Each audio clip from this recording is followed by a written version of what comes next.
Shohei is now building an impressive legacy in LA. We know that. He continues to amaze fans and torment opponents. But behind the scenes, his teammates tell us of his secret identity. Shohei's really funny. He's always trying to make jokes to have a good time with his teammates. Really just how funny he is, man, with us. I mean, he's laughing, joking. He'll crack a little joke in our hitters meetings and you kind of don't expect it. And, you know, he's a really funny guy. Well, I think the world is starting to understand that he's a practical joker. They put my car! Shohei got me. Shohei's behind this? Yes. Are you freaking kidding me?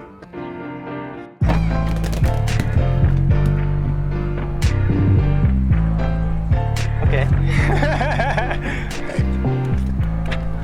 Now the tie. He has become more free and easy, more jovial, and I think he's starting to become the person who he really intrinsically is. Feeling blessed, never stressed. Got that sunshine on my Sunday best. The thing I really like the most that I'm very impressed is how Shohei handles all the things going on around him, and he's so consistent every day with being the same person.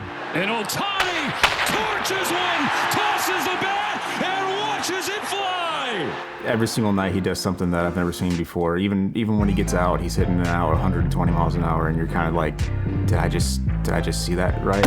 It's truly kind of a blessing to be his teammate. He is actually changing the game of baseball. He never ceases to amaze. It's incredible. It really is. It's pretty amazing, right? Shohei Ohtani, just to give you an idea of how amazingly talented he is, if you already didn't know, his numbers when he is a pitcher really isn't a drop-off, which is kind of nuts, right? I mean, it just gives you a feel for, someone says, well, he shouldn't pitch, it affects his hitting. Well, it doesn't. That's kind of the idea. But now, though, EK, I'm curious, the Dodgers and how they deal with him going forward, right? Obviously, they're ramping him up slowly here, but there are other factors. Even though we showed you his production is still good, there are other things to take into consideration now the rest of the year when he pitches. Well, it's obviously the offense and how does that impact it. The starting so far and then hitting right when he comes off the mound, I mean, it's only a small sample size. It's been 4 at-bats. He struck out 4 times.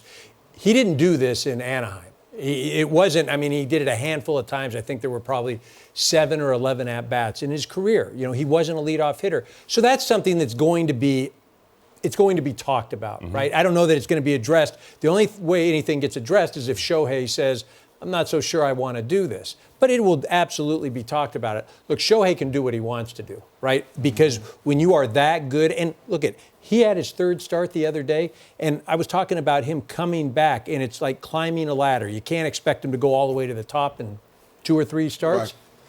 That 3rd start the other day when he threw 100, my man went up about 6 steps, right? So look, he can do whatever he wants to do. It's for us to talk about, but you know the reality is 4 strikeouts and 4 at-bats. You know, there's a couple components. First of all, that 3rd start, seeing him touch triple digits and really having the secondary stuff to pair, it's like, it might be scary hours if they're able to build him up.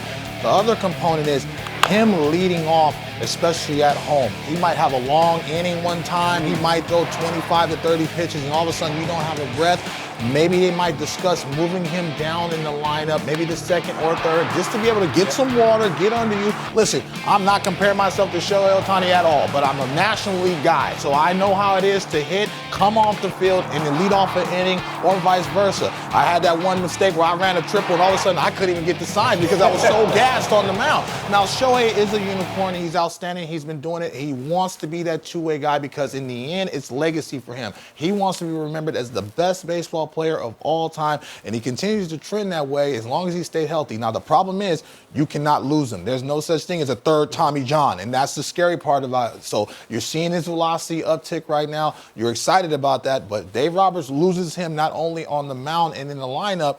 I don't believe they're the best team in the National League. It's going to be very difficult for them to repeat again if they lose him. So they're going to slow play him very much. Yeah. I guess I'd say this too. Has there been anything that he's been asked to do that he can't do? He can do it all. No. Right? That's the scary thing. Is like we can sit here and say, well, this might not work. He's not running as much. And so I think he's starting to learn how to conserve his energy as well. You know what I mean? Because that's tough, man, to be able, I don't care how athletic, how in shape you are. I know he lives and breathes and sleeps baseball, but we have to have a perspective for him, even though his bar is very high. Running game has been impacted. Jeez.